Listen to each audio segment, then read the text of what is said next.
Welcome to my channel, All for Health with Jane. Family, the Senzo Meyiwa Trial is still on.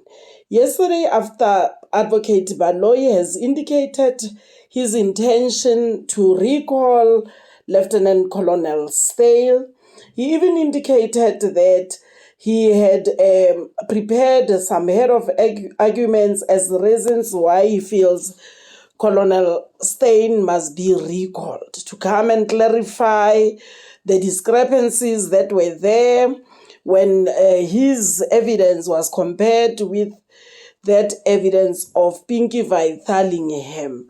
Family, we will remember that of the 5 defense counsels, 2 of them were not opposing to the indication by Advocate Baloyi of recalling Lieutenant Colonel Steyn. And the other 2 is Advocate Nxumalo and Advocate Mshololo. They were opposing to that. And when it comes to Advocate Mnisi, he was, just in between. So on this video, we are going to listen to Advocate Mnisi, whom today when he started in his presentation of giving reasons why he's opposing, he started by saying he has decided he is opposing to the state's idea of or the state's intention of bringing back Lieutenant Colonel Steyn. So, and now on this video, we are going to listen to him as he is giving reasons why he decided to oppose to the state's intention to recall Lieutenant Colonel Steyn. So, family, let's listen to him. Firstly, my lord, thank you for the indulgence. Okay. Remember the court initially verified with me, actually wanted to find out from me whether am I opposing the application or not. Then I said no, I need to go first, read what is contained in this application by the state, then I'll come so that I can formulate, and this is my formulation. Okay. I do oppose the application. Yeah. Thank you, my lord. Now, before I get to the reason why I am opposing the application, my lord, let me just clear certain issues that the court raised with the state when the state was addressing the court in this application. Now the court says what I put to Mrs. Vythalingham seems to be bothering around the question of reputational damage. And the state says yes, actually it does, to such an extent that it involves all the segments that is involving the state, being the investigating team, the prosecution, and everybody else. And according to what the court has in mind, that bothers around reputational damage. But that suggestion, my lord, and I'm saying this with due respect, seems not to take into account or lose sight of the fact that what I put to Mrs. Vythalingham was not something that I thumb-sucked. It was materially based on what the state presented as documents and on the analysis of the documents that were presented by the state. And a person with a background of a criminal justice system with that information would have done a disservice to the criminal justice system as well, not to have hinted that what was reflected in those papers actually does constitute fraud. Fraud being a misrepresentation of facts. After those facts were misrepresented, they were uttered, it means they were presented. It does not end up there, my lord. Yeah, thanks, I'm with you. So, but the fraud then, is it uttered by Steyn or is it by Ms. Vythalingham? We are not yet at that stage, my lord. We are not yet at that stage. It is not for this court to determine who made that uttering. No, I was in this court. Ms. Yes, Vythalingham was reading, or he was being cross-examined, on the affidavit Yes, of Steyn. yes. All I want to know was the alleged fraud directed at Steyn's affidavit or Ms. Vythalingham's interpretation being cross-examined on Steyn's affidavit, or is it her own personal view and evidence under oath? I think I made myself very clear, my Okay, lord, fine. that Okay. in an event that there are complaints that are going to be late, and we're still contemplating that, Yeah, fine. that those complaints will be made by the compiler of that statement, which would have been Exhibit 01 in the circumstances. And who's the compiler? The document speaks for itself, my lord. Is it I need Mr. not speak Steyn on or behalf Ms. of the Vythalingham? document. No, I'm saying the document speaks for itself. Yeah, but I want to know, is it, who compiled the document? The document, my lord, has been handed in as Exhibit O as an affidavit. Of So whom? Of at the whom? inception, at the very first paragraph of that document, it indicates who the compiler of that affidavit is. Who is that? The document, as I say, Now, it Mr. speaks Mnisi, for you're an itself. officer of this court. When the court asks you a pertinent question, you've got to Yes. respond to it. Who is the compiler? That's all I want to know. The document, according to this document, and that is not me saying that, according to this document, the affidavit was penned by Mr. Steyn. Colonel Steyn, fine. Yes. Matters on their good reputation, but this is not the case in this case. This is what the state produced, and this document has not been produced either by the defense, it comes from the state, my lord. And further on, my lord, I heard the court said that I said the basis of the complaint will be fraud, uttering, defeating the ends of justice, and blah blah blah. I can't recall saying blah blah blah blah, my lord. I was very specific. I said fraud, uttering and defeating the ends of justice. And forgery? No, forgery, I never mentioned so they didn't forgery, forge the my lord. document? No, Okay. I never mentioned forgery. Okay, fine. Yes. Now, my lord, let me come to the reason why I say I oppose this application. Now, the court will be well aware that at the very inception of this case, from the date on which a complaint was laid about this case, the state started to do investigation with regard to the complaints that emanate from this case. It went on for some time, up until the date on which the state says, we've now got all the information which will then enable us to start to point certain fingers against certain individuals, which we then suspect to have been involved in this case. And this we are basing on the information that we have gathered up to thus far. So the state says. And indeed, what the state did after they've accumulated that information, they then decided to arraign all these four accused persons, I mean the 5 accused persons that are before court here, on certain charges, and which is the reason why we're here now, here at the High Court. Now, in the process of analyzing the evidence that the state has against those that it intended to indict before this court, the state must have come across this information, and that is not a reputational damage.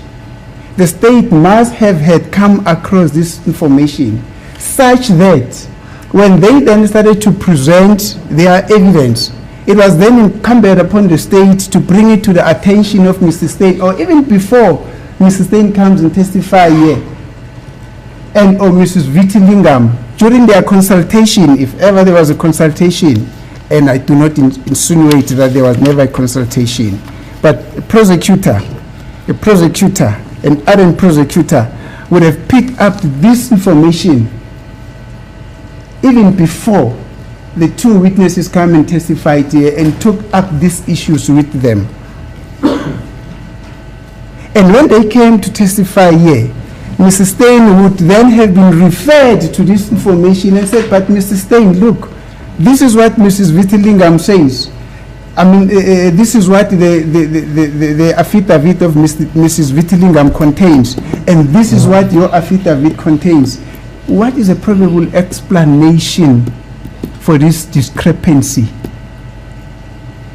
Had the state done that, we would not have embarked on this exercise, my lord.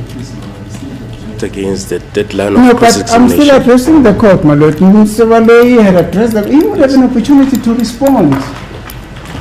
He would have an opportunity to respond.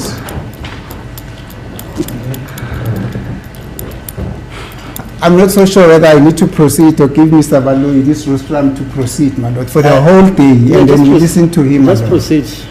He will Excuse me, my respond if he lord. wants to. You can make a note of that, they say. Excuse me, my lord. I say you say he will respond if he wants to. As it please the court.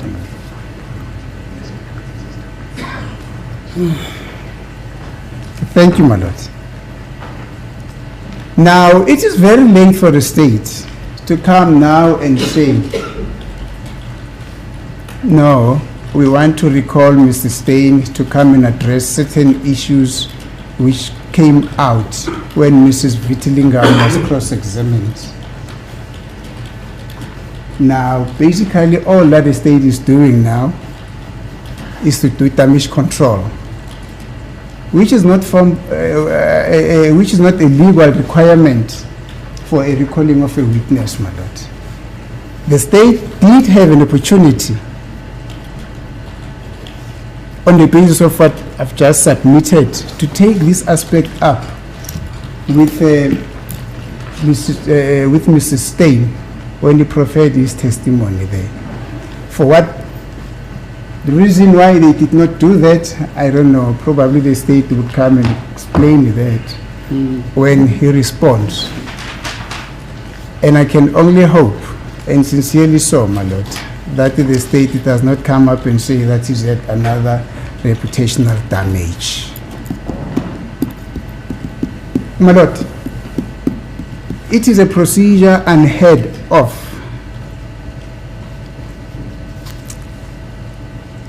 It is a procedure which turns our criminal justice system into a hollow of mockery. What the state is doing now is requesting this court to justify or to grant an application in its favor, an application that will turn this procedure, which has been so painstakingly laid in terms of more than 300 sections in terms of the Criminal Procedure Act, where the legislature sat it down and said, this is how we're going to regulate our criminal justice system. Now the state is requesting this court to simply overlook that in the interest of administration of justice. Administration of justice, my lord, does not mean that the standing rules of procedure and protocols and conventions, which have been applicable for so many years, should simply be overlooked in the name of administration of justice. That phrase, administration of justice, encompasses or includes in its broader understanding and perspective a respect of the procedure that has been there for a very long time. As I'm saying, my lord, all that the state wants to do here, because of the embarrassment that has been evinced in cross-examination of Mrs. Vythalingham of what the state's case is all about, they're just simply in a process to do damage control. Now, as I'm saying, it is unheard of, my lord, to try and come and do damage control on an aspect of an evidence that came up when a particular witness was being cross-examined.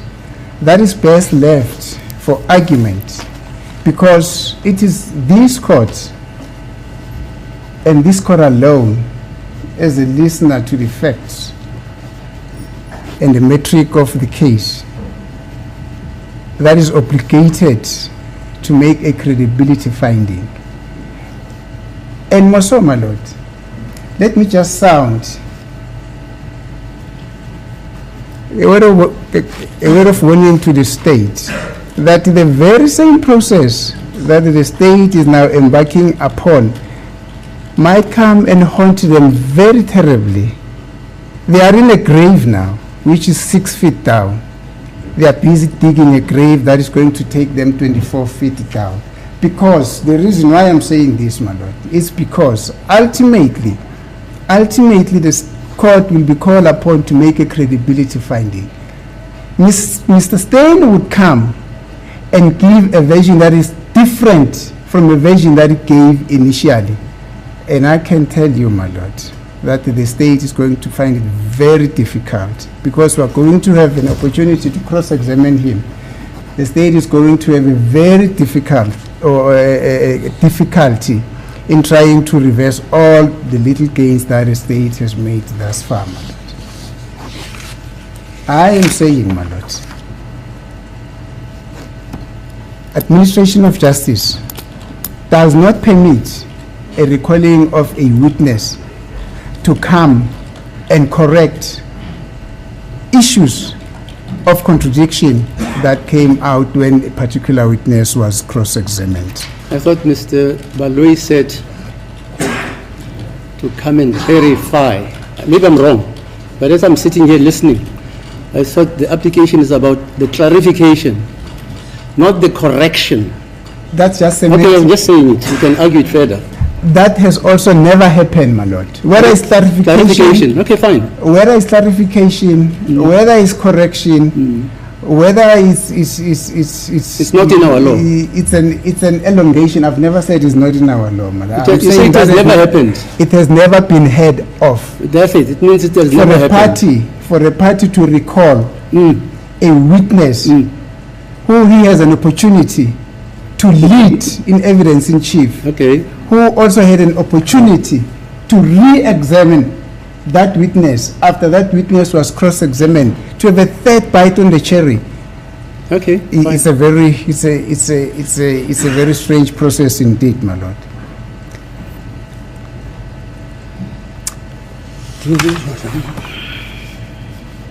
Now the state has referred to this court, my lord, to some authority relating to the reopening of a state of a case by any party after the closure of both parties' case. Now the state wants this court to believe that the principle is applicable. No, the principle is not applicable, my lord. The cases that the state referred to this court, in fact, the cases that the state referred to this court to are utterly distinguishable from what is happening in here. Nobody has actually closed their case here. If the state actually wants to recall Mr. Steyn, it can only recall him for purposes of new evidence. And that will basically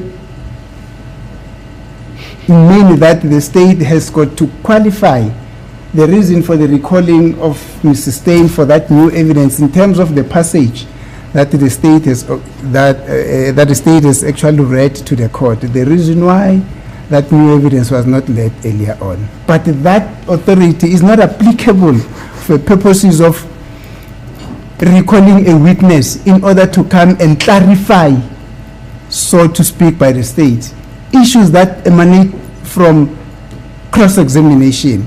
That is unheard of, my lord, which is the reason why I am saying the state, because it's rattled in one way or the other, simply embarks on a process to do reputational damage, my lord. Now,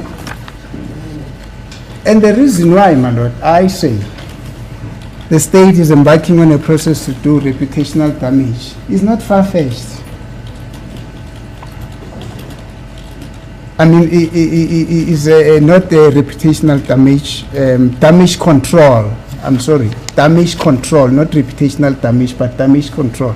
And the reason why I'm saying that the state is embarking on a process to do damage control, my lord. The state itself accedes to that. Look at paragraph 1.13 of the state's heads of argument. They are basically conceding that this whole exercise is for purposes of damage control. And let me read what the state says in its own heads of argument, that they are conceding that we have been rattled, we therefore want to do damage control, and this is what they say. An explanation by Lieutenant Colonel Steyn might foreclose. That term foreclose simply means to rule out or prevent the request of accused number 3 that charges be laid against the compiler of the information, saving the scarce state resources. Who said the state has got scarce resources? Who said that?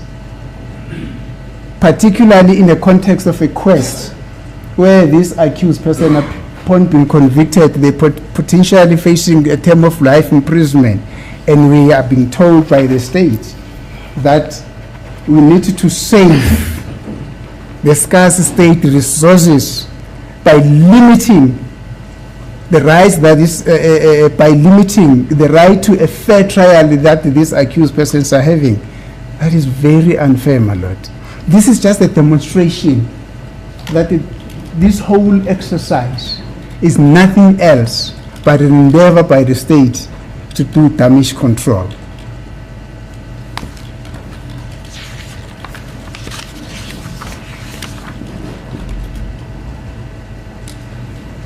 Now, on paragraph 1.4 of the state's heads of argument, this is what the state says from line number 5. Thereafter, it was put to her, that is now, I think, Mrs. Vythalingham, that accused number 3 has given instructions for criminal charges or complaint to be laid against the compiler of the affidavit. This is a very serious allegation that must be investigated. The allegation ought to be put to Lieutenant Colonel Steyn and be given the opportunity to comment. What procedure really underpins that, my lord? Because this information emanated from cross-examination, and I've already said that this should have been picked up by the state during the preparation of this case, that there is this discrepancy here, so that Mr. Steyn, when he came here and testify, he should also allude to this. But nonetheless, my lord, I haven't heard of any suggestion such as this one, that when a person who wants or when a person wants to go and lay charges against a particular person, then they need to go to him first and say, this is what we're going to do. So you therefore need to therefore you ought to have a comment or to answer to this allegation. That's not the duty of the complainant.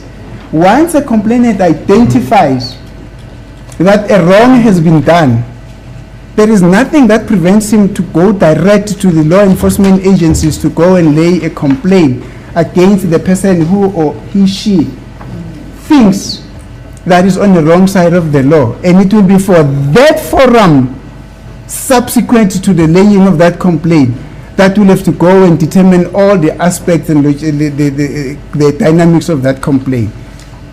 So the state basically says that we ought, in other words, we must, as a basis of this application, that Steyn must be recalled, that we must come and tell Steyn that Steyn, we, amongst others, we consider, I think you'll be standing there, Steyn, amongst others, we are considering to go and lay charges against you, and the basis of those charges are going to be fraud, uttering and defeating the ends of justice.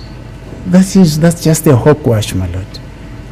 Ultimately, my lord, let me say that this exercise that this state wants the court to embark upon is nothing else but to remove this embarrassment that is on their table, which is based on the discrepancies which have been identified when Mrs. Vythalingham came and testified here. She was also at pains to say, yeah, no, here, I smell a rat, and a very rotten rat, because of, I don't know, because of what reasons. But everybody could see that she was at pains at that meeting that there was indeed a fraud here. I would therefore request, my lord, that there are no legal basis, that this application by the state is baseless. It's flimsy. It has got no legal basis. It will be procedurally incorrect. It will be unlawful. It will be unreasonable. It will be unjustifiable, no matter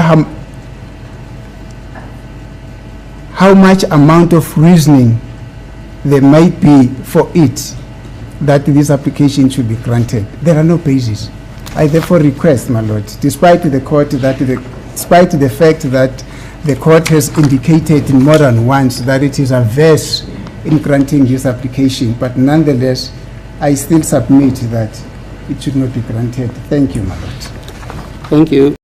Thank you, family, for watching this video to the end. Please do not forget to like it before you leave. Subscribe for my channel if you haven't done so yet. Let's meet in the comment section, family. Thank you. I love you very much. Bye.